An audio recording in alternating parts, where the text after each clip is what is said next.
Hey everyone, welcome back to Bear's Workshop. In today's video, we have the 114th flyover of the Lucid factory in Casa Grande, Arizona. Before we start, I want to say thanks to our new Patreon, Matt M. at the Mama Bear level. Thank you for your support. It's much appreciated.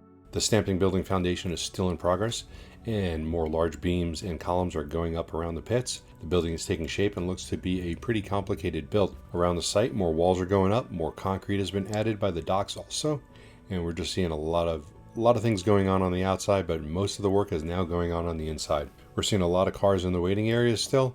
We don't know if these are the cars that we saw last week, or if these are new cars, or if some have left and new ones are coming out. We do think that there's new ones coming out. We were able to see like a car going through the car wash today, which is one of the first things you do after cars produce. You got to clean it up. So we are seeing new cars out. I don't think that we're not.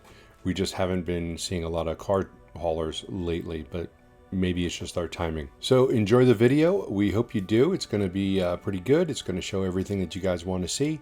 And before we go, I want to mention that the next episode of Fast Charging with B&B is today at 4 p.m. So hopefully you're watching this before. If not, go ahead and take a look at our channel. It's where me and Brian from My Tesla Weekend, we talk about all things EV. We'll be doing our next live stream of the Lucid site on Thursday. So please join us then, and you can chat and comment as you want. And if you like this video, hit that thumbs up button. And if you haven't already, please subscribe to see more content like this in the future. You can follow us on Twitter at Bears Workshop. And a special thanks to all of our Patreons. We do appreciate you guys. Now, let's go fly.